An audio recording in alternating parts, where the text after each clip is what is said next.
Ibrox and Banter. He's came to Celtic Park with Banter there. Where would you rank yourself in those boys? Top. So of course I've actually done this for you, so you can keep that one. I Actually, can't you haven't believe changed this too is much. Actually, even the hair's come back. I so can't that's, believe this is on your wall. This is brilliant. How close, if at all, were you to actually signing for Rangers? So 2007, got a phone call from hi, I'm Scott Brown, ex-Celtic, and this is Midnite, boxed in. I'm sat here surrounded by 6 Rangers fans that are going to talk some pish about statements I have made. My first statement is, in 2007, you would all love me to sign for Rangers instead of Celtic. Yeah, I'll take that one. My name's Scott and I'm a Rangers fan. I think it's very easy to say that in hindsight, obviously, with how Scottish football panned out over your career, obviously with Rangers being demoted. Did you? Well, first and foremost. So it was an easier playing field for the years that we were down there in comparison when you had first joined. If I'm right in saying when you were at Hibs and coming through the ranks, you were predominantly playing off the right mid? I started as a striker. Right. This is what most people didn't realise. I was really, really bad up there. So they moved me to right wing. And then Tony Mowbray was at Hibs at the time, then realised I was really bad there. So he moved me back into a number 8 and as a 4-3-3 and just had a free role to use my energy and go and cause problems. How long were you playing in midfield at Hibs before you moved on to Celtic? 4 years, 5 years. If you think about the time you moved to Celtic and didn't move to Rangers, the midfielders that we would have had that season, Barry Ferguson, Stephen Davis, your good mate Kevin Thompson, the following season coming in, Pedro Mendes, that's before you're even thinking about players like Himdani, who done a really good job. Obviously in your first season at Celtic, you came through and you were playing over 30 league games with those other players that were options in the middle of the park for Rangers, to name a few. Would you have had as many opportunities to get those appearances in and then continue your development? 100%. Where would you rank yourself amongst those players? Amongst those players, look, I love Tomo to bits. I would outrun, outfight most people in the playing ground. Like, played Hibs versus Rangers a lot of times, and we went to Ibrox and Batterges. He's came to Celtic Park with Batterges there. We struggled against other teams, like, don't get me wrong. Where would you rank yourself in those boys? Top. Better than Ferguson, better than Davis? Yeah. Interesting. Where would you have ranked me? They're different type of players to you. Maybe the closest comparison would be with Ferguson in terms of the fight, the battle. Davis is more a player who would control the game. You'd play the game at his tempo. He was a good player. Yeah, especially when he came back to Rangers for the second stint. Why did he leave? Got injured, retired. The first time round? Very good. Even Tomo, actually. To be fair, me, Tomo and Guillaume Bouzlin, 3 of us, we used to run year 3 ragged in the middle of the park. Quite a lot of times, to be fair. You say as well, obviously, about when you went to Celtic. Obviously, you ran as ragged, you struggled against other teams, but in the 5 years... No, it was Hibs, not Celtic. Not Celtic? No, we done all right against other teams. So, did you batter Rangers when you were there? I got a bad memory, shall I say. Yeah. We done not too bad, to be fair. I think the first season, we won the league. Yeah, I'll remind you of something a little bit later than that. So in your first 5 seasons at Celtic, before Rangers got demoted down to the lower leagues, you won 2 league titles, we won 3. That's good, eh? We won 2 Scottish Cups, you won 1. We won 3 League Cups, and you won 1. And just warming up, weren't I? And we also got to a UEFA Cup final in that time as well. He's done all right in the UEFA Cup final. So, you ever played in one of them? You haven't got close? There's no point playing it if you're not going to win it. You know what I mean? I was too busy worrying about Champions League at that point in time. How'd you do in that? We got last 16. How'd you fare there? We got beat. No. But to be fair, last 16 in European, playing away to AC Milan, Juventus was all right. What I would say is, though, obviously, we've won 8 trophies in comparison to your 4 within that 5-year span, and we've obviously progressed really far in Europe, getting to that cup final. The argument would then be... How are you paying them players? It's none of my business. Was it not? I'm not on the board. I was just asking a question. I think that's probably why. Like, yous were overpaying, and look at what happens now. Still paying the price for that. Like, yous won a couple of seasons, well done. But you're still paying the price. What's that, 10, 12 years? What I've been retired for. I've actually, 4 years I've been retired. You still not won it. The last time that we won the title, though, is that not what sent you running up to Aberdeen? No, to be fair, my legs were going. 100%. I'm not going to, I'll always admit when my legs have gone. You've won the title behind closed doors. There was nobody there. You had no pressure on you. All the pressure was always on us, and we dealt with the pressure in front of 60,000. You just couldn't deal with the pressure. 50,000 fans. He's got so far and capitulated every year. Every January, I seen the lads away in Dubai. Every end of the season, but same story again. It was very well rehearsed though. It was very good. Your trip to Dubai was good, It was really good, mate. Enjoy it? One? The one in the COVID season? Look, Scotland says we can go. At that point in time, me and Lenny sitting beside people that were in our bubble at that time, so Like, we done nothing wrong. The government okayed it, and like, part and parcel, we dealt with the consequences afterwards. Obviously, going back to the point about the trophies in those first 5 years, I know that we got sidetracked by those 5 years. Oh, we get sidetracked about EBTs and stuff like that. I never mentioned it, I just asked how you played. So if we want to bring that up, then I wasn't bringing that, I only asked you. the point being, obviously within that time period, we won 8 trophies. You won 4 from when you signed, which is the purpose of your question, up to the point where Rangers were no longer in the league. If we had won double the trophies that you had won in that period, did Rangers really need you at that period? Because we were double as successful as you were. To be fair, played against you in the middle of the park cup final and ran you ragged one year, and it was like me, Daz O'Day, Aidan McGeady and stuff like that, and like we were starting up again. We had to, Gordon came in, he had a lot of good players like Sutton, Hearts, and that I had to get off the wage bill at that point in time, and brought all the Muppets in, like myself, and we kept winning games. Like, we had a wee down period, it happens, bounce back, it's all bounce back ability. We maintained that level through next 15, 20 years. Yous were down there for a reason. Yous couldn't afford to pay your players. We kept our budget, we kept maintaining our quality players, bringing Scottish players. Yous went for the best players in the world, and it capitulated the club. If we did sign you in 2007 and we went through that period of succession and we did get demoted, there's absolutely no guarantee that you would have stayed throughout that period in the lower leagues. With obviously when you were at Celtic, I know there's been links to Tottenham, links to Newcastle. How close were you with those moves? To be fair, I talked about this a couple of times. I had a real good offer for Tottenham back in the day. I think it was my second season. I got Player of the Year second season at Celtic, well, for Scotland, and that was well year players by the in that league. They offered. I kind of had a few family issues back in the time, so stayed. To be fair, and like the club were very, very good to me at that point in time. I then was running out of contract. Tony Mowbray was the manager. Lenny just came in, and Newcastle offered me a 5-year deal to go down to Newcastle. Me and Newcastle would have been dangerous, because it would have been me and Joey Barton in the middle of the park. I think that would have been really dangerous. Do I regret it? No, not in the slightest. Would I like to have played down in England in the Premier League? Yeah, look, but I made the conscious decision to stay in Scotland, to play in the Champions League, to get opportunities to play in Scotland. And like, what the club done to me through my hour in need was unbelievable. And look, it's always nice to be nice, and I felt like it was that part of myself to give back as well. Going back to obviously 2012, if you had joined in 2007, I know it's all hearsay, but would you have stayed in the lower leagues, or would you have moved on? Would I stayed in the lower leagues? Nah.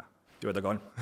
Aye. So then, if we go back to 2007, in hindsight as well, knowing what's coming ahead in those 5 years, Hindsight's a brilliant thing, isn't it? when we were more successful than you guys, when you were playing there, what would be the point in signing you just to leave when we were more successful? In hindsight, Anyway? honestly, you could have signed Ronaldo and Messi, but you didn't. You've probably tried, to be fair. Sure, Big Ed came out and says he's tried to sign Messi at one point. Every Rangers fan that I speak to, they're like, oh, we should have came here. You'd have been a good successor to whoever else was there. Part and parcel. I think overall, who do you think made the right decision? I think you would have been successful because you would have joined a successful team that was successful in that period. There was always success in Rangers Celtic at a period, but it's about the dominance over the years, continuously maintaining that, and that's where like you capitulated and we just kept going, and like we went from strength to strength. We got managers in, didn't work, still won the league. We then got Brendan in as well, that we went on to go and do treble after treble after treble, and that was due to having a top quality manager, but also having the same budget as what we can live off it. We talk about 2007, and obviously there was a lot of talk at the time about Like 2007, who would you, well, that's the point of the question, who would you be going to, Rangers or Celtic? How close, if at all, were you to actually signing for Rangers? So 2007, got a phone call from Hibs to say that I can go and speak to Rangers. So went and spoke to Rangers. So Coystein, Walter texted me to go and say that you're going to, like, bid's been accepted, blah, blah, blah, like, come and meet us. So I was like, no worries, my man. So drove through to Glasgow in a car park in Sighthill, and in the pitch black, there was David Murray, there was Walter and Coystein, and they were sitting in a Range Rover in very dark car park, so I've jumped in the motor. Blared away, like, everything was fine, no problem whatsoever. Got on brilliantly with Walter, who's Scotland at the time, and Coyste's unbelievable. Great chat. Him and Tommy, when they were away with Scotland, was exceptional. 3 or 4 days later, got a phone call from Celtic saying, look, we've also matched the bid. You can come and speak to us now. And I was like, perfect. Celtic flew me down to London, went to Dermot's house, sat, blared to Dermot, had a chat with Dermot at that point in time, had a chat with Peter, and Gordon was the manager at the time. And I still remember Stracco said, well, tried to sign Tomo but got you. How's that feel? And I was like, aye, cheers Gaffer, thanks very much for that. And he was like, no. So he was like what, build the team around yourself, Aidan, Stephen McManus, Gary Caldwell, try and get a good core of Scottish lads and people that know the club and based around the club. And I was like, perfect. And like that feeling of that willingness to go and do the extra bit and to bring you into the Celtic family at that point in time was unbelievable. To go and meet in a car park, I wouldn't even go and meet my players in a car park. I'd at least take them to the hotel. Yeah. It was like they were embarrassed. To be fair, I'd be embarrassed to take me as well somewhere, but it was like we'll do it, but nobody really needs to know. But at that point in time, everything was out, and I had the offer. It's been accepted, and that's where we went and spoke. So, I think overall, Gordon was brilliant. Tommy and Coyce, two of them were texting back and forward, and you can imagine the banter they were having back in the day as well. So overall, made my decision based on not just because the money was the same, it was just a different way it was coming into your account, but everything was the same. And I think for me, consciously, I knew where I wanted to be after meeting Gordon. Appreciate it. My second statement is Alfredo Morelos is far better at getting wound up than scoring goals. Scott? Oh, do you know, it doesn't feel right in here. That's better. How you doing, Scott? So much better to see you. Oh, thank you. That's what all the ladies say. So, That's terrible. so it's good to see that Morelos still lives in your head rent-free. So it's good after all these years. So that's good to see. So Morelos. So of course, 124 goals in competitive matches for Rangers across all competitions, 57 assists. Became the 30th highest goal scorer in the club's history when he reached 115 goals. You know, drawing level with Mark Hateley. So, do you think he scores more goals or gets wound up more? Would you, back it up, back it up? Let me begin. Please do. How many did he score against Celtic? Well, you remember the famous one, the one the one at that back post. stopped the 10, the one that you referred to as the guy at the back post because you couldn't bear to be say fair, his name. Know why he managed to score? Because there was nobody in the crowd to hit. Oh, very good, very good. It was good though. It was really good against like Ross County and Inverness and stuff like that. So Porto and like, all-time European top goal scorer. has he? How many? How many goals? I've got the stats right here. So he scored Oh, 14 here we go, goals. Stato. Yes, you've been on stats bomb, haven't you? So he set a UEFA record by scoring 14 goals in a single European campaign before Christmas. That's 8 in qualifying, 6 That's in the good, group that. stage. Very good. That's in 1920. In 1920. Season 2019-20. There we go. So he scored against Rapid Vienna, Porto, Feyenoord, Legia Warsaw. He even ended, what was it, the Holy Goalie's dreams that night in the crowd, didn't he? So of course, our all-time leading European goal scorer, 29 goals in 63 European games, overtaking Ali McCoist. Oh, did he? Oh, well done. At least that's good. That is good, isn't it? See, I can imagine. How many trophies did he win? How many trophies? Well, you got a couple of trophies. He'll be in your Hall of Fame for obviously winning loads of trophies. Oh no, do you know what? He's definitely, he's already got all them goals in Europe, helped us towards a European final. Have you been to one of those? Wait a minute. Oh yeah, that's Reverse. Right. Reverse. How many trophies? How many trophies won? He won the one that you wanted more than anything. How many trophies? How long The was he one you wanted more than anything, the 10 in a row. Terry Munro. He won that one, didn't he? He won that one, the one that you were all singing about for years. That's the best bit of banter you've had. Right, so Yeah, how many? So How many years? how many years? Well, let's look at, you say that he's far better at getting wound up, right, than he is scoring goals. He's not too far off the same amount of red cards that you had in your career, despite the fact you probably should have had more, I think over I the played time. over 800 games. How many did he play? He played I want exact. 269 games for And how Rangers. many red cards? 8. But you know what, actually, I can imagine growing up, One day you will. I can imagine that Morelos would have been one of them guys on the poster on your wall. He he was. Ali McCoist probably was. Close he was. Was he on your wall? He was on your wall. Yeah. Scotland. Did you grow up supporting Rangers? I played for Rangers. My big cousin played for Rangers. I went to the under 21s games for Rangers, but did I support them? Yeah. Like my whole family's Rangers fans. Oh no, that's fair enough. Yeah, I can understand. Oh, here we go. So of course I've actually done this for you, so you can keep that one. So To you be can. fair, it's all over Twitter. That's. No, I know it is. I know that's. Actually, you can't haven't believe this changed is too on- much. Actually, even the hair's come back. I so can't that's, believe this is on your wall. This is brilliant. A couple of my mates. Actually, it's a common theme. Actually, that's 2 captains in a row that grew up supporting Rangers as well. To be fair, I played with you. You had the chance to sign me. I know, was that's 14 true. instead of paying 4.5, but I didn't go then either. To be fair, we're not very good at making a lot of good decisions sometimes, and sometimes we are good at making some good decisions. Because I think actually, Morelos. what is your argument then for Morelos being more wound up than he is at scoring goals? Did I not get him sent off twice? Maybe. I probably only played against him. He actually got sent off more against Celtic than he scored goals. That's like, to be fair, what about the sitter he missed at Ibrox? Well, do you know what? Well, yeah, no, that was a sitter. Yeah, he was partial to a sitter. I think he went about 14 Old Firm games without actually scoring or something like that. That's almost close to me. I think that he got under your skin a little bit. Did, I think you met your match a little bit. Somebody that's not too dissimilar, that likes a little bit of a wind up, that likes to. Yeah. He wound me up really well. Oh, well, yeah, stop He 10 wound in me a row. up. I know what? The only reason I retired, right, was because Because of Morelos, fair enough. I got it there. doing this. So I decided, see, instead of going to the gym, I'll just lift the trophy at the end of the season. I think, you know what? I think that 10 has hurt you more than you're saying. Oh. Now, you're in a safe space here. You're in a safe space. You may be Rangers fans, but you can let it all out. It's okay. I'll cry It's myself okay. to It's okay. So, how would you wind Morelos up then? As you say, you got him sent off twice. I would either leave him on the ball, let him finish at Celtic Park because he really struggled there. It's obviously a very hard place to go and score goals. It is. 60,000 fans not liking you. We done it quite a lot at Ibrox, to be fair.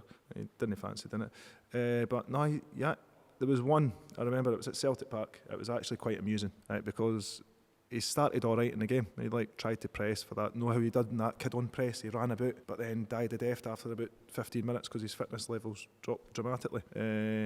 So I thought, he started all right, the big man. I'll just give him a wee tweak of the wee calf. Wee kick out, petulant, wasn't he? Disappeared down the tunnel yet again. Wee batterges again. A couple of games later, gave him a wee wink. Straight again, see you later, big man. Standing. I was smirking at that time. I was standing, and I still remember it. I get sent it on Twitter every now and then, and even though I'm not on Twitter, I go on and have a wee cheeky peek. Oh, aye, of course, not on Twitter. I didn't like your stuff, don't worry. Go and have a wee cheeky peek, and I'm not the bonniest lad with a skinhead, shall I say, but me smiling when he was walking past me, honestly, if I was an artist, I'd draw that picture. Rangers fans were more annoyed about our fourth quadruple than our first one. Right. Oh, he's came prepped. Yep. Pass me your notes, let's see what you've got. No. Right, You can't read them because I've not got any. So let's get something straight first Oh, in here we terms of the conditions when you had to play in that final, right? In your opinion, is Hearts getting relegated and Partick Thistle not getting promoted? Remember your 8.5 in a row when you get on to League in the Park? No, remember? Your wee gaffer Lennon sitting there with his wee trophy in the park. That's because we were I've won half a title. Oh, look at me. So, to be fair, you'd love to win so half no, a title. but see, in a professional capacity, do you think that Hearts getting relegated and Partick Thistle not getting promoted was right?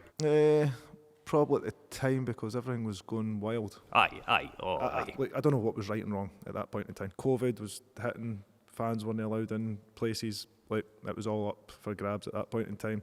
We would have batterges in the league. We were flying at that point. Oh, and there's absolutely no doubt about that. That's not what I'm questioning. I'm trying to question the sporting integrity behind a team getting relegated and a team not gaining promotion. And then what I'm coming on to is Going you to just the getting next on bit to League in because the Park. that bit's out my jurisdiction, shall we say. Fair enough. How, in your opinion, is the quadruple treble more annoying than the first treble you won? Because it was 12 trophies we won in a row. Right, but Rangers were 22 points clear the day you beat a championship Hearts on penalties in extra time. Tell me a wee bit about the game. You say off camera you and Nazy were getting into it a wee bit. Tell me a wee bit about it. I love Nazy, right? We've got a love-hate relationship, right? Whenever we similar types of players in terms of how he's played the game. He was a horrible guy, but I wanted him in my Scotland team. Aye. He did, all the time. You always wanted Nazy. And he hung really well in there as well. He was nasty that way. But there was a wee bit, so there was a game before, right? And we played at Tynecastle, and it was getting heated. And it was always me and Nazy. It was always the two of us. Two of us were bald as a coot at the time, right? And it was, Hearts were doing actually no too bad in the game. And I've made a slide tackle. I can still remember it, right? Out wide, and Nazy stood on my crown jewels. Literally caught them a beauty, right? And it was lucky I had kids at that point in time. So in the back of my head, I was thinking, matter of time, don't worry. I'll always get Nazy back. So about 2 weeks later, I've seen Nazy at Stevie Whittaker's golf day. Aye. Right, and everyone was standing back going, what's happened? Aye. Because I had a big scar in my leg, and they were like, oh. And I was up to Nazy, gave him a wee cuddle, right? So still in the back of my head, I was thinking, good chance, I'm definitely going to get you back. So cup final comes, we're running about, we're smashing each other. To be fair, they started going up, we started scoring goals. I've went off with cramp, Nazy's went off with cramp. I remember it's extra time. The two of us, right, see, because there was no fans, right, we didn't watch the game. We shouted abuse at each other for the whole game. Every tackle that was made by a Celtic player, I was like, get it up you, as I could imagine. Nazy was giving it back. Every time they scored, he was giving it. Every time we scored, then it went to penalties. And then it was like squeaky bum time at the time, to be fair. But as soon as that last one hit, I've hobbled as quick as I could down the stairs, straight in, and Nazy's face was like looking down, but the two of us were like, and it, like mutual respect at the same time. You two of you want to win games, it was part and parcel. Right. You want to be nasty for 90 minutes, and I think that's what's probably missed in football. Aye, Like, see, definitely. I love the hatred, I really do. I buzzed off the hatred. See, the more people went to, like Bougie, they got into it, especially at Ibrox, I absolutely buzzed off that. See, if he's all went quiet and says leave him on the ball, I'd have probably panicked. Aye. I probably would have. I would have been like, they didn't like me.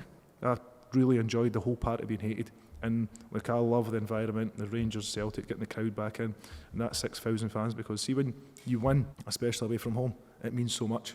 And you loved, like, the amount of times we went to use and seen your stadium empty, but we had 150 fans in the corner. It's terrible. And like, it was, we went with Hibs at the point in time as well. We went to Ibrox and Celtic Park, and we done the same. It was like 900 fans. It's nowhere near as good as having that 6,000. You want to enjoy it. You want to have that kind of banter back as well, because it is hatred for 90 minutes. It really is, because both teams want to win. I've played against my best mates in the middle of the park, and I wanted to kick crap at them. They wanted to kick crap at me. Me and Wits were manager and assistant at Ayr, and we still talk about it. Like, we went down the tunnel and never spoke to each other for the week beforehand, and it was all just due to mutual respect more than anything. And it wasn't because we didn't like each other. Afterwards, we jump in each other's car. And like, Rangers fans and Celtic fans never really understood that we've been friends for like 20 years. And we've came in, and there was a game we played. I got sent off for headbutting Kyle Lafferty at Ibrox. Right. To be fair, I tried to headbutt him, right, but he was a lot taller than me, so I couldn't really get there. But I gave it a good go. Got sent off, and after that we were going away with Scotland. So I'm like I'm going back in a car with Wits and Tom to meet up with Scotland. I was like, that's going to be terrible. But we're walking along the street, and the three of us are walking along the street, and like Rangers fans and Celtic fans are like, hey, you staying together? I'm like, it's 20 years of friendship. Like, there's 90 minutes of hate and kick crap at each other, but it's like training as well. We battered each other in training, but it was to make each other better as well, but also to hopefully get that little bit of banter as well, but also to get one over your teammate as well, and for the best for Celtic. And Tom would have done the best of him as well. I remember, I think it might have been Lennon's post-match at the time where he's won the quadruple treble that day. Was there a sense of relief when you won? There's always a sense of relief when you win a trophy. There's a lot of anticipation of us automatically winning it. And there's a lot of pressure on each individual as well. I think Lenny's one of the only managers to win a treble as a player and also to win it as a captain. Right. I think there's no too many managers that's done it in Scotland. So I think that's a lot of pressure off of him as well. But for me as well as a captain to go and do the quadruple was unbelievable. Do you still think the fourth one annoyed us more than the first one? I think everyone annoyed you, if I'm honest. I think you knew we were a better team, but it really dug down deep in you. And like, you hated us, and I loved the hatred as well. But if you flipped it, could you imagine what it would have been like being in your shoes? You having winning those games week after week and winning trophies after trophy. Right? You got to make sure you earn the bragging rights, because the better teams don't always win the games, but it's the teams that will grind out them and know how to win those games will take it as far as you possibly can. And we had that team morale that you can win games week after week, and like, we were not always going to play great football. We played some great football under every single manager, but we also had to dig really deep in games, because there was a point in time, I want to say Brendan Rodgers, Motherwell away, it was invincible treble. Right. We went 1-0 down, Louis Moult scored, we went, I don't know if it was 1-1 to 2-1, then it was Tom Roderick late on, we ended up winning 4-3 in the game, but Brendan's changed, we never played a back three ever. We went to 3-4-3 and we just pressed 11 daylights at them. Colo Touré played at the back, and I think it was one of his last games for Celtic at that point in time. And it was like, small details define you as a player, but also define a manager and define your season as well. So like, those moments, did we get lucky? Probably. But we earned that through working relentlessly, but also having that belief in each other as well, that we would win games after game. I think in terms of the quadruple treble, if I'm being honest and up front with you, the first one annoyed me more because Rogic scores against Aberdeen. It's the season before Ryan Jack's ready to join Rangers, and you've got a banter years with Pedro Quixinha, Carlos Peña. They were good years, to be fair. Like for you, aye. For you. You don't enjoy them? No, not really, no. No, quite enjoyed them. No, I can't say I did. I can't say I did, at least I'm honest about it. To be fair, Johnny Hayes should have squared the ball to, can't mind who it was. They had a good chance. They broke out. It was Johnny Hayes at Aberdeen. He was at Aberdeen, right. So Johnny scores for a free kick at the edge of a corner for the edge of the box. Griff's supposed to be marking him. So Griff goes front, ends up being front at the edge of the 18-yard box, moves for some reason. They clip the ball, Johnny finishes back area. Then we go 1-1, and there's probably about 80th minute, they have a run up the line, pass back, but I think it's Cal that makes a great interception at the time. And then after that, Tom goes and scores, like, wonderful goal. That day to me felt like when broke your heart, didn't it? When the ball hit the back of the net, you knew the quality of manager you had in for a start. I don't think we're going to see a manager of that quality coming in again for a long time, unless there's some big money invested in Scottish football. No, Brendan was unbelievable. Just for my career, right? Lenny was brilliant. I had Gordon right at the start, and it's 3 managers that I still speak to now. Right. And there's a reason I still speak to those 3 managers, because they probably influenced my career more than any other manager did in the whole entire time. Look, you've got to be lucky as well. You've got to have that little bit of luck as well to be in the privileged position that we are. And even at the start, Hibs didn't have any money. Me, Tomo, Whits, Gaz, Deeks, all the lads came through because they had no money, they were skint. So you've got to be in a position, but then also have the ability to keep going, to keep driving it in as well. But I think Brendan, for me, I was 30-year-old at the time. I was close to retire, well, no close to retiring, but started to think that, what do I do next? Where do I go? I've popped my hammy a couple of times, probably no in the best playing career as I probably should have been in that at that time. Being in my 30s, I should have probably been in my prime. And then as soon as he came in, he changed my whole routine, training regime, fitness levels, mentality, and that was due to a manager having belief in you, but also he installed everything from me to give to the lads as well. It wasn't just dictated by him, it was dictated by us on the park as well. See, just sort of one last kind of point or question. See, in the 10-in-a-row season, yeah, obviously the COVID, there's an awful lot. Celtic were really, really struck by injuries. There's a stigma. To be fair. There's a stigma attached to that season that Celtic didn't win it because the crowd wasn't there, and Rangers won it because the crowd wasn't there. Yeah. I'll back that up. I think that I do believe that. Do you think it would have been a closer title race if It would have been the a lot crowd's closer. been in? I think, look, if you look at Tavernier's captaincy at the time, how many trophies he's won compared to Cal and myself. At the time, you got, like, we had that winning mentality to drive to get over the line. He's never really had to get over the line at that point in time. Like, he won a couple of trophies back then, but like to keep going continuously, they've not really had that kind of drive, that influence throughout their career. So where Cal's been driven, I got driven for Lenny, and it was like built into you at the start, and Gordon really installed it to me to start with, because we were at Hibs. Like, we beat Rangers, you get beat for Dunfermline, no disrespect to Dunfermline. Then we would beat Celtic, we'd go and get battered for Hearts, or we'd go and get beat for somebody else. But to have that continuously, to go week after week to win games, to have that mentality to go, it takes special players to play, because you've seen players come for English Premier League, like for Rangers, Celtic and others, but it struggled because the crowd, if I'm honest, and the crowd get on top of you. My next statement is, Joey Barton came up to the Scottish Premier League, yous were all buzzing, and I managed to send him back down to the English Premier League. I'm not going to lie, right? I met Joey, I was manager at Fleetwood and he was at Bristol City, and it was fucking unbelievable. I'll tell the story on this as well, right? It is fucking priceless. So we've scored in the 96th minute, right? Bobby Madden was the referee, and there was only 2 minutes. Bobby 2 Madden? minutes. He's down He there. went down for 1 year. And And there was 2 minutes injury time, right? We scored in the 96th. Joey got sent off in the 94th, right? So we've drew the game away for him. We're fucking buzzing. He's doing the walk of shame all the way around, right? So after the game, he's like, come on in, have a beer. So we've went in, right? Our chairman obviously sat them at Fleetwood. So he's chapped on the door, and he was like, came in, and he's like, am I all right to come in? He's like, aye, come on in, chairman. He fucking turned the lights off and went, let's fucking get him! Yeah, it was one of the funniest things I've seen. You seen the chairman like fucking panic? Hello, how you doing? I'm very well, how are you? I'm grand. I don't think that any Rangers fan at the time was particularly buzzing about Joey Barton signing. Not think. I don't think so. I think that there were warning signs there. I think talking that big game about, I'm going to run the league up there. We'd seen players come up from England before and completely capitulate. You know, for decades before that, I've got a wee list. Oh, let me see your list. Got a wee list. Freddie Lundberg, Roy Keane, Juninho, Carlton Cole, You just rhyming off Celtic ones? Ian Wright, Dion Dublin. I'm just saying that, you know, certain clubs have kind of set a standard for English players coming up and doing poorly. So I don't think that anyone was really buzzing about him coming up. I mean, I can't argue that he wasn't a disaster. To be fair, he was playing in English Premier League Sure. for a long, long time. It was. And Everyone talked us about how good the Premier League was and how hard it is to get into a Premier League team and how much money there is down the road. And as soon as he says that statement, I was like, I'm going to kick fuck it up. I'll bet that's, and you can't have been the only one to think that. I think clubs all around Scotland would be thinking that. I think, like, you look at when he played against Kelly's and stuff like that, like, you come up to Scotland, right, and you've got to, if you start that, you've got to be able to back it up. He got megged by Ali Crawford from Hamilton his first game. It happens to everybody, I'm not going to lie. Ali Crawford's probably megged me as well.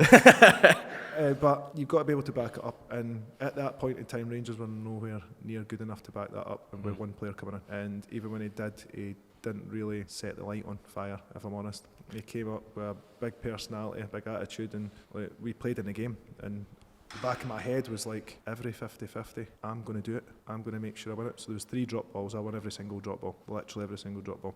Any tackle in the middle pass, sprinted to him, and he didn't have the fitness levels. He didn't have he was very, very good football player.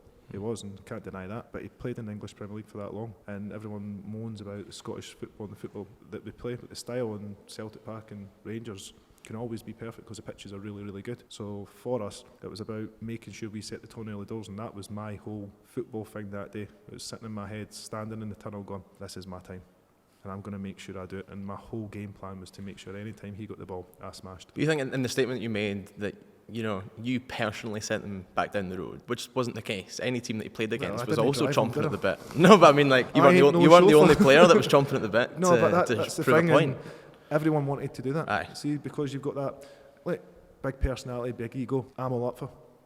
You need to make sure you back it up weekly. Didn't back it up, wouldn't win games, then went back down the road and played in the English Premier League for another 2-3 seasons. So for us, it was never a bad football player. He just probably underestimated Scottish football, and I think riled up a lot of people in Scotland, and everybody in Scotland thought, right, this is our opportunity to go and get back at what he says and what about the league and stuff like that. And the league, it might not always be pretty on the eye, but tell you what, there's a lot of good football players, there's a lot of hard-working players, and they take that as disrespect. And I wanted to make sure I taken that disrespect as well, and I went to settle the shop, as did probably everyone that he played against as well.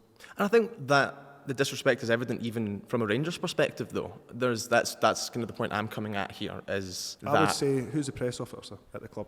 Because when you sign, you should never be saying anything like that. They should be automatically, you come into Rangers, this is what we say, this is how we talk. Celtic, we get drilled. Right, talk about the next game, focus, commitment, this is what you do. Standard. You never talk about 5 games ahead and playing Rangers and Celtic. It doesn't matter. It's the next game that always matters. Aye. Even, look, I'm at Ayr. We talk about one game. You can't start looking forward to 3 or 4 games in advance and look at where you're going to be in the table and look at we're going to be the best. But it's part and parcel. Everyone has to make sure. But there's one person's ego that gets a wee bit too excited, that stands out, and everybody in Scotland jumped on it. But that's what this Rangers fans included, which is why I don't think that we were buzzing about that. I think when it came out and you look at all the tweets and all that, You're always going to be hopeful, though, aren't you? 100%. You always want them to come up and do unbelievable things, but everyone at that point in time thought English Premier League player was signing big money. Here he comes. They still do, though. Yeah, you've got Aaron Ramsey coming up, and not exactly lighting the place upside either, and Shane Duffy and all these things. Look, it is hard for everybody to come up here. See, if you're not willing to work hard and go and press and do the horrible part of the game, it's not always nice. See if you're playing away at Ross County's Inverness on a Tuesday in December. You can't afford to carry luxury players for those sort of games. Very, very hard. We had big Samaras. He didn't like going to Inverness and Ross County, but he'd turn up when we played AC Milan and stuff like that, so you give players like that the benefit of the doubt. Joey didn't turn up. Yeah. It's hard to really say much more about it, because I think I speak for everyone here, that Joey Barton was a disaster, and since then has also been the sort of poster boy for people from the English Premier League coming up. Yeah, there's probably like Alan Thompson, Chris Sutton, John Hartson, all came for the Premier League. They played underneath Martin O'Neill. They won a lot. They got to Seville. They done really, really well. So there's a lot of hope as well, and there's a lot of good quality players, and probably loads at Rangers as well that's came up from down England as well and done really well. So I think they've got to understand what the Scottish lads are like, what the dressing room's like, what the weather's like, and then it's all about winning games. Because I'm not going to lie, you could be as good as you want, but see if you didn't win a game at Rangers and Celtic, you're a has-been. It's simple as that. And I'll give you a good story about Joy though. We bumped into each other again, and they made a huge thing of it down in England, right? I was nobody down in England, right? Joey's still a big personality down in England. He was at Bristol City. He'd been at Fleetwood 3 or 4 years before me. So we've played them away from home. We are 2-1 down. 92nd minute, there's 2 minutes injury time. He gets sent off. So he's walking around the edge. And then Sean Rooney for us at Fleetwood scores a header 96 minute, right? And our fans start bouncing at all our benches on the pitch. It's fucking flying, right? Gets him, he's like, afterwards, pop in, have a beer. So I was like, this could go fucking one way or the other, if I'm honest. But he was brilliant. worse, to be fair. And then our chairman came in at the time, so he's like chapped on the door and obviously knew Joey and stuff like that. He chapped on the door, he's like, I'm alright to come in. So Joey's assistant, the goalie coach, a couple other coaches are sitting there. We're standing up against the wall. Either Joey's assistants turned the light off and went, let's get him, come on. And they've jumped up. The chairman's panicked so much, right? He's like trying to hold the door. And then, to be fair, it was really, really good. See, after the game and stuff that, and I get, like, your mouth can get the better of you at times and stuff that, but he was really good. Like, we sat for hours after the game chatting away, and even when he came up to Fleetwood as well, we sat for an hour or Did two. you talk to him much when he was actually up in Scotland? Nah, I didn't speak to anybody. I'm not going to lie, even Tom O'Witz coming up to the game, I would never speak to any of them the week leading up to the game. Sure. Stay well clear. Had to get my mind set and get in my zone to make sure that I was ready for games. I didn't want to disrespect them with texting them, thinking it was just going to be a nice wee friendly match as well. So like, we always kept our distance. It's part and parcel. Never really bumped into any Rangers player in Glasgow, if I'm honest, because I never went to Glasgow. I stayed in Edinburgh, and the only time I seen them was in Dubai when we went on winter's pre-season. And they went, we went, Hibs Hearts went as well, and they always says we're coming to catch you. And to be fair, eventually these did, but 10 fucking years. I mean, was that the only interaction with Joey that you've had since he came up here? Just Fleetwood and just Fleetwood. That was it. As a player on the pitch, away from that, nothing whatsoever. I'm assuming he's not the sort of person that would ever hold his hands up and admit that what he said before joining was wrong. You can ask him. I'm sure he's got a podcast. It'd be really nice to ask him on that and see what he says. I'm sure I'll get a word on edgeways on his podcast. Oh, come on, you must have something else to hit me with. Not really. No? Not really. I was hoping we'd get a chance to bash Joey Barton a bit more, to be honest. That was as much as you're going to get from me, to be fair. Damn, I wanted that opportunity. What do you think of Joey? As a person, as a player? Going down England? I hate him. I think he's a scum. I think he's abhorrent in every way. I think he was an arrogant prick who ran his mouth before joining the league. I would have said that if he joined any other team in the league, but well, in our changing room was his message. Say again? Every message that he put, we had in the change room before the game. It's such That's a stupid thing to do, yeah. Teams. It's what we buzzed off that, if I'm Yeah, honest. It was there, we were like, right, let's do this. Of course and you it did. was like one after the other, and he was like, he must have thought, what have I done?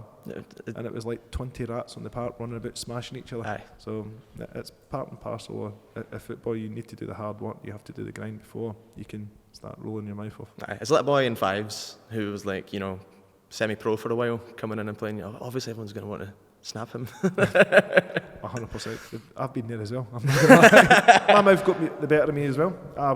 My speech played during the games and that, I would make sure I got into your head. I'd happily speak to you and say, you're doing well, mate, go and get the ball. There you go, let's see if you can pass it forward 60 yards. On you go. And I'd start getting after you as much as I possibly could to try. Do you think that he was running his mouth in an attempt to try and match the kind of hardness of the Scottish League, or do you think it was just naivety? Naivety. I think coming up to Scotland, because he was a player, I'm sure he played for England as well at one point in time. He's been at Newcastle, Queen's Park, came from Man City, so he's had a good pedigree of football teams and good understanding. So he probably thought coming up to a Rangers and Celtic and you're playing a Hibs and Hearts in front of 10, 12,000 at the point in time. It's going to be easy. No football game's easy.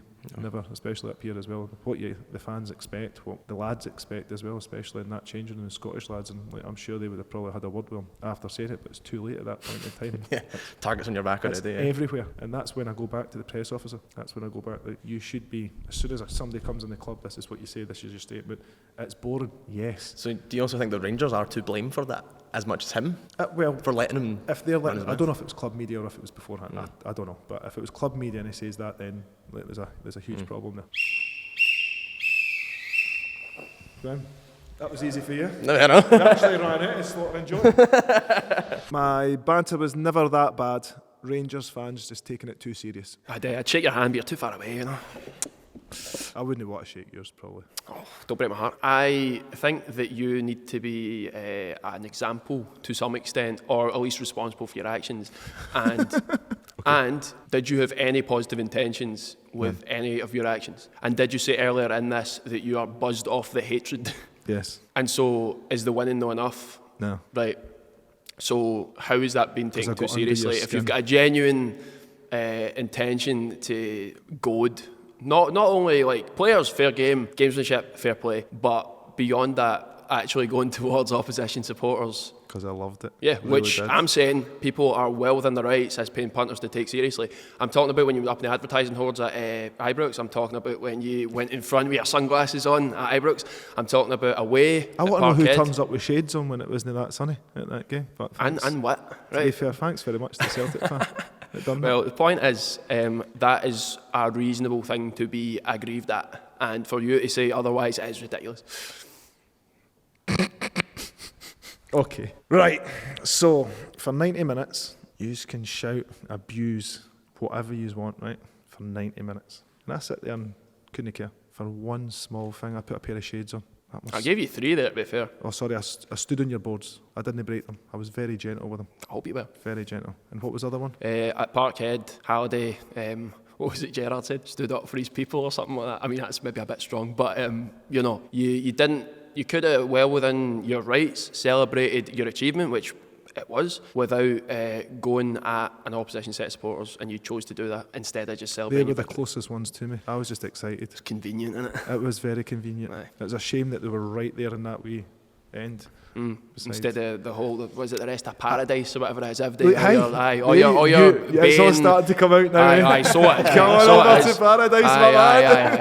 aye. We'll get you a sleeping tablet and you can sleep through the whole 90 minutes. Do you know, the thing about Celtic, sort of Parkhead as a whole, right? You've got this greatest, you know, all the things you say about Parkhead. Parkhead's a whole. What about walking up London Road there? Look at that. You got. Well, since they built the Emirates, it's maybe slightly better, but That's you know. lovely. Point being, you've got a stadium full of these supporters who are apparently the best in the world, and that wasn't enough for you to celebrate with them. You had to celebrate in spite of the opposition Yeah, but I supporters. celebrated with the best in the world, but also the other ones that were there as well. Right. I thought you would want to be part of the celebrations because it's been a long time since you've seen some. So I just thought I'd show you what to do. I mean, we've mentioned 10-0 on this already and how I it know, didn't it gets happen. boring, but eh? I think everything's out of spite is essentially the bottom line here, isn't it? 100%. Which is a weird place to come at it from. You know, if you're playing for a team or playing against a team. It was you know, bragging rights. right. Bragging And rights you is had so them good. without involving the opposition supporters. No, I just celebrate beside them, not to them. Beside them, right? So we're moving the goalposts quite substantially. No, the corner flag was still there, and I just got right there. There was no goalpost, like you never got close to them. So it was like the corner flag where you usually kick the ball long in that area. So I had to go and get the ball back, and like, at the end of the time, We do love a corner, and we do love to somehow be counter-attacked from a corner. I'll give you that. Although we've been better this season. I would like to say I've watched, but I've No, not. you're too busy being in London when you should be in air, eh?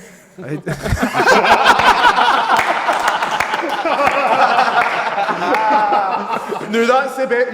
Listen, that's the best bit of banter, Sir Doddy. Oh, aye, day off today. This Glad is to me hear. just chilling and enjoying a wee bit of banter with friends now, eh? Absolutely, mate. Friends. We're pals now. I We're can't all wait pals to here. come out. You got a YouTube channel as well? I don't, mate, no. Actually, I'd love to have been on it. We'll get the details, don't worry. Yeah, but I quite enjoyed winding you up, if I'm honest.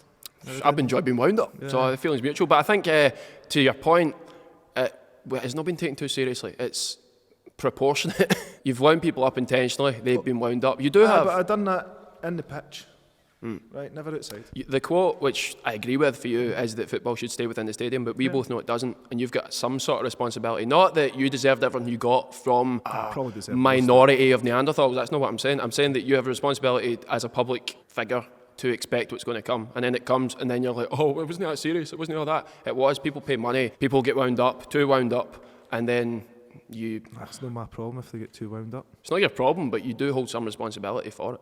What about when yous won? Same goes. Who did the winding? Who was the Bruni? You didn't have anyone with a bit of personality, did you? Well, maybe that's the problem, eh? But that's not what I'm here to debate. That's a fair point. Your debate, hey, I'll take that on, and I'll maybe think about in the future that if I gave 2 fucks. Nah, I didn't. Nah. I quite enjoyed it, if I'm honest, right? And I really do still think, see, at football, go and have a bit of banter, go and slaughter me for 90 minutes. Stay with the teammates like that, yeah. It's more personal, it's really good, right? So I can hear the away fans slaughtering me, the individuals, 20, 30, 40, 100, whatever it is, slaughtering us. I quite enjoy it.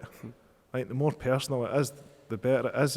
It's 90 minutes. Actually, I went with my pal the other week when you get sent off against Thistle, and Proud moment, It yeah. was. I heard Was all that that. too much as well? No, that was just right because actually I forgot you were the manager. Turned up and I went, Scott Brown's the manager. I need to support Scott Brown today. And Did you I have your ear strip on? Oh, that's aye. There's some loyalty somewhere, you know. We're bonding now. We're bonding. If these get I'm some, going you to just need to turn you find to the it. good side next, ain't I? Aye, try.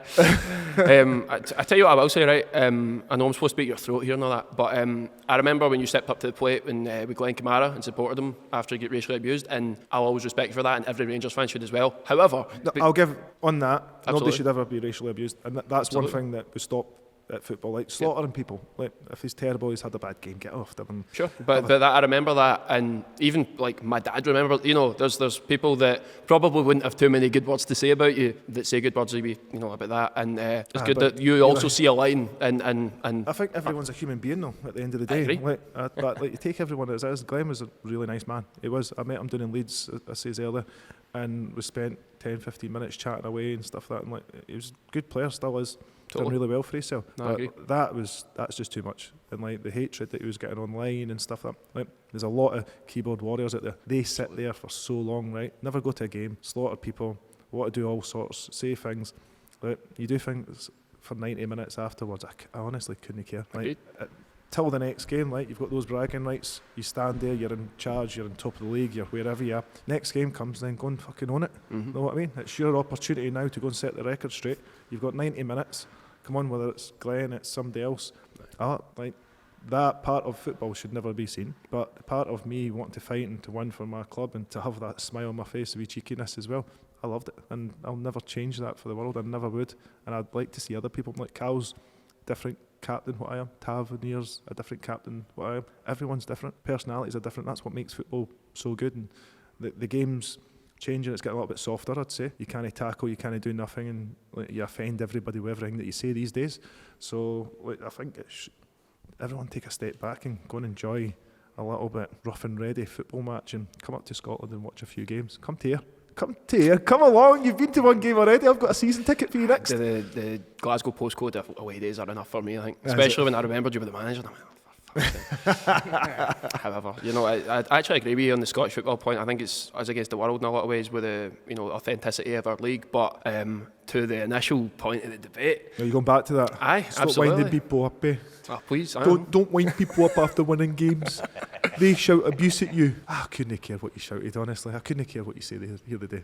Couldn't. I think like what you say, like it's relevant. I'll take your point on. Sounds like you care because you made it a point in the debate, though. Eh? I'll consider it, and then after that 1 second I considered it, I'll put it back down on the floor and I'll do it again. So like, everyone's personality is different. Everyone is a different person. Calling association football into disrepute, I think is that the charge roughly?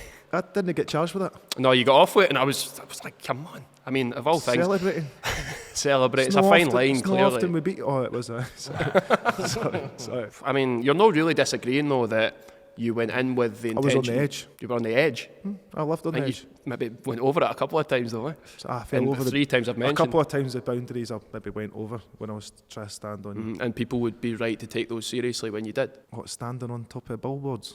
Celebrating in front of crowds, knowing the consequences for. To be fair, I'm not going to lie, right? Griff scored at Ibrox, right? And we scored at out to the right hand side, and we ran up to the Celtic fans, right? I got batteries, I got chewits, I got everything chucked at me. So see, for me standing celebrating in front of them, I'd have done it again over and over again. But knowing that is the outcome of that, why would you want to encourage that? Because I that's would clearly people taking it too seriously. I would like to know who brings a battery to a football game. I would agree with that entirely. Like Chewits, Chewits, maybe I yeah. could To be fair, take your packet of Chewits and leave the batteries at If home. you I would chucked the agree. pie at me, I'd have caught the pie and tried to eat it. That's like- a body manoeuvre if ever I heard one. Like, I would happily have done that. Don't chuck batteries at people and stuff like that, because Agreed. like the whole throwing things, like people score, like it doesn't matter where. If I scored on that side, I celebrate wherever it is. Like, I'm not gonna lie. We played Aberdeen, played Rangers at Ibrox. One of my last games. That was my last ever goal, just to let you know. I scored against you the last ever time. Wait, was that that wasn't the header, was it? That was. Tavernier was marking again. Didn't So- like that game very much. Did you? No. To be fair, you got a wee helping hand that day with a refereeing decision that was terrible. No comment. We went 1-0. So before it, right, we're on the bus, and Christian Romeros was showing me Morelos' celebration. He was like, "I'm going to do that if I score," and I was going, "I've never seen that before. Let's see it."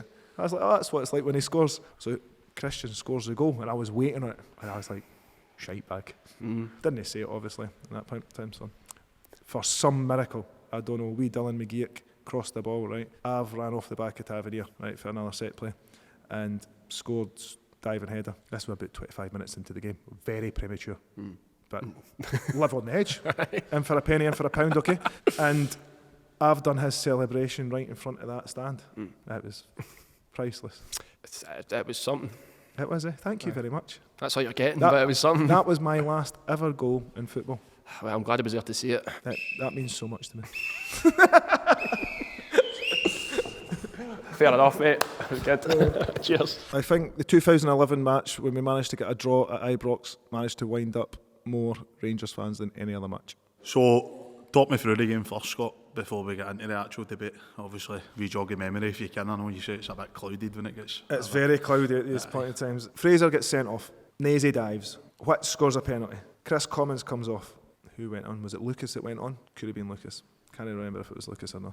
I want to say Lucas went on. And we were under the cosh, if I'm honest. We were down to 10 men.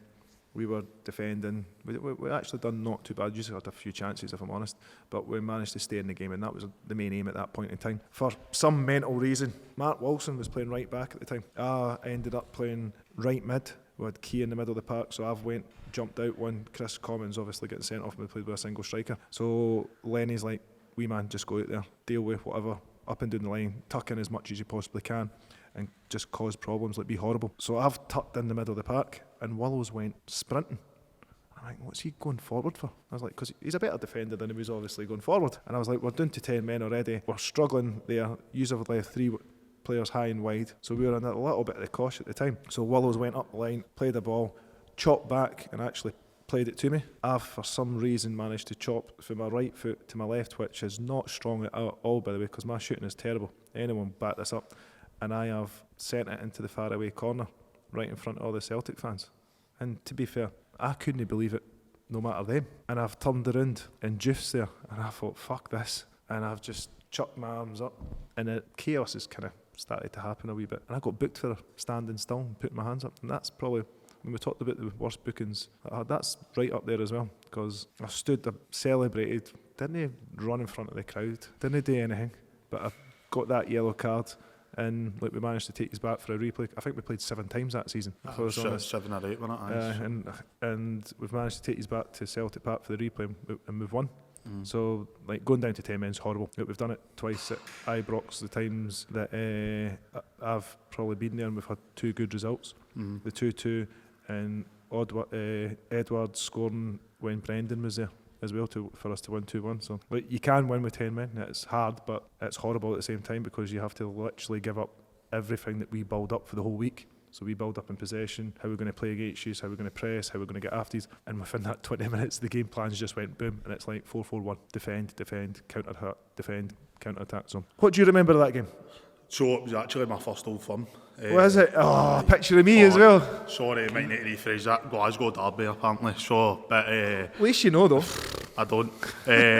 But so it was my first Old Firm. My dad sitting up the club deck, and obviously remember Jamie Ness scored the goal Good right in the finish, top that, to be corner, fair. cracking finish. And then obviously, I can't remember who scored equalised for you. I can't remember. That's a very good question. I can't anyone. Was it Commons? Was it Puff? And then Chris? obviously the penalty, and then obviously your goal towards the end. What about, was it more the celebration you're talking about from 2011 that apparently riled everyone up because it was in front of Juve. But the best part about that is Juve he walked won away 2. with 2 trophies that year and you had 1. So I know, I was devastated with that. I was, but it's just that back when proper Rangers team probably, I know, like a proper. To be fair, it was more. Go back and forward. I'd say more the Celtic fans. See, because Juve was there and what he done to the Celtic fans, and it always kind of hung in a lot of people's kind of mind as well. And me and Juve, I thought he was actually a good player.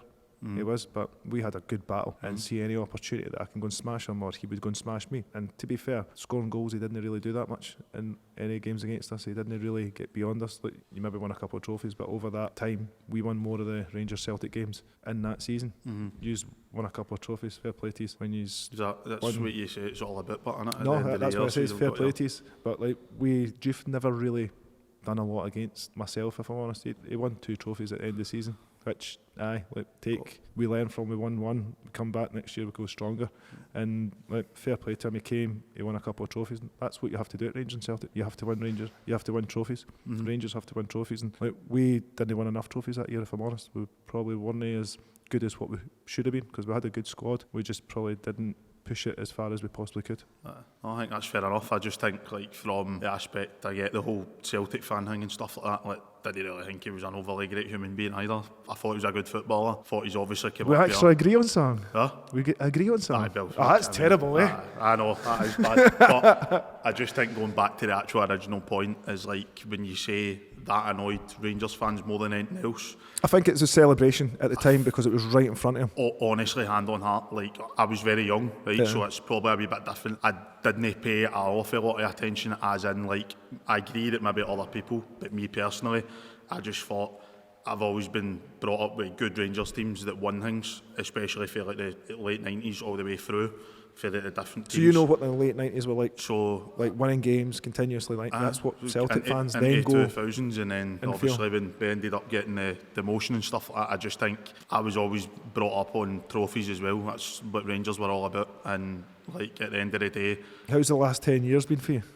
Hard, mate, I'm not going to lie. That puts a smile on my face. At least you admit it. No, 100%. It's hard, but at the end of the day, I'll still be there supporting them every week. So that's what you do. Never shied away from that. I just think when the so-called, what I would call, and probably other Rangers fans would call, the proper years, when both of them are going nip for top, normally Rangers were the ones that did come out on top. Obviously the last 10 years we had to bite our tongue, take a couple of batterings. Didn't overly agree with the allocation getting cut either, because I think that's what makes the game. It killed the game, eh? That's what I think makes the game great. Yeah. And I just thought at that particular time we just had to take a couple of hammerings from the aspect of how far apart the teams were in quality, which even I can admit as a Rangers fan. I do actually agree that I think it's ruined the atmosphere completely.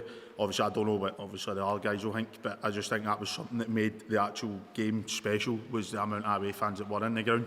And I think even looking, say, no Rangers fan, Celtic fan, you look at telly and you see the emotion, the passion in those games. You don't get that with 500 in a corner. You don't feel that, you don't hear that in the stadium. You want to hear that buzz, especially when whoever scores, whether it's away from home or at home, you score. You want to be able to celebrate in front of your fans. Yeah. You want to be able to hear them. And you could hear a pin drop, when what did we get, 500 fans? It's 700. So when we scored at Ibrox, it was like hearing a pin drop, and you had few fans at the top corner celebrating, and you had to run 75 yards to go and see them. Then you weren't able to go to that corner. It was a nightmare. But I do agree, it's ruined the passion of the game, and the quicker they get back to that, the better. But you started it, so stand up and be counted and get it sorted. No, I agree with that. It's obviously what happened.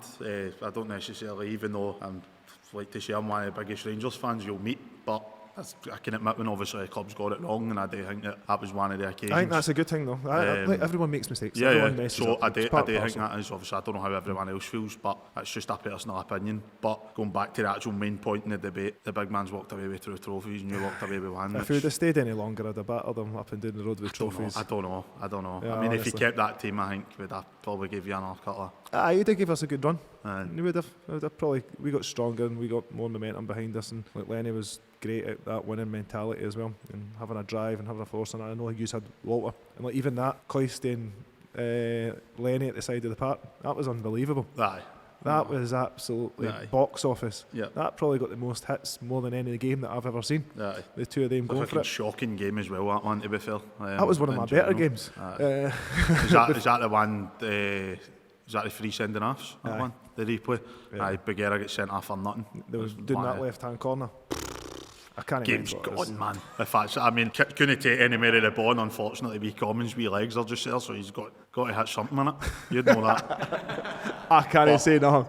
Cut their heads it with a wee bit. It's always, but it's the heat of the moment stuff. It's brilliant. That's what the whole game's based on. The game's based on passion. It's good you've not thrown away with the conspiracy theories or the rest and all that are on the side. Oh no, how many penalties you had recently? Not that many. I don't know, but I think I'm positive Celtic have been awarded more penalties, have they not? That's because of VAR, because it's proper. Oh, right. Yeah. because of No hiding place. You'd now, have got there away we with go. a few, no? A couple of tugs and that in the box Oh, and I'd shit. have been Aye, done. you'd have been... I retired when VAR came out, that's why. Aye. I'd have been screwed. Game's gone and all that, that's it. No, See, no get away see with the it. whole thing of like grabbing things in the box and Aye. standing on people's toes and getting them. You can't do nothing. You've got to be an inch perfect human defending now. You can't grab, you can't push, even blocks and that. It's hard to get away with anything. You need to try and find a way to get an advantage one way or the other. Like blocks were always the best way. And now they're even looking at that and going, oh, he's stood in his road. Aye, no wonder. He's trying to get blocked. That's the whole point of power. VAR's ruined football. It has, and I feel for the lads because they score a goal, they run away, they get excited, and they're like, and there's a VAR check. Wait 4 minutes till we get the lines. Oh, maybe it could be. Oh, where here we go. See, when they start doing that, can it be conclusive either? So To be surely fair, you the just UEFA allowed the ones goal. now, the UEFA one for the Champions League, is straight away. The line comes, it sees your body motion and stuff like that. It's going to get better. It will get better, but they can't have that many apologies throughout the whole season to clubs going, oh, sorry, we got that wrong, we got that wrong. Yeah, it's big things at stake. There's That's what titles, VAR's for. relegations and that. Referees are going to get things wrong. I 100% agree with that, but that's there to back it up. Yep. And see, when that gets it wrong, that's the problem. Yep. That's the No, I biggest think part of that's fair. football. And you would rather go, know what? Let the ref get it wrong, and we'll deal with it, and we'll phone Wally as we usually do, and we'll moan at him. It doesn't change because there's not enough refs in Scotland. There's not enough money in Scottish football to get them full time to make sure that we can hopefully get them to be the best they can possibly be. Because you see the English referees, they're a little bit more understanding of the game and temperamental as well. See, going back to like 2011 and before that, when you were obviously talking earlier, one of the points is 2007 you joined Celtic, and obviously before the demotion. Would you not even say from a player's point of view, and obviously the standards that you would want to set, the standards that you would want to play against, that the actual quality in player was night and day, considering if you were to play against that for like your span over your Celtic career, you would not have won anywhere near as many trophies as what you obviously ended up. You were spending winning. fortunes that you couldn't keep up with. And so was every other team. We were just obviously stupid enough to get caught in it. It's really what happened.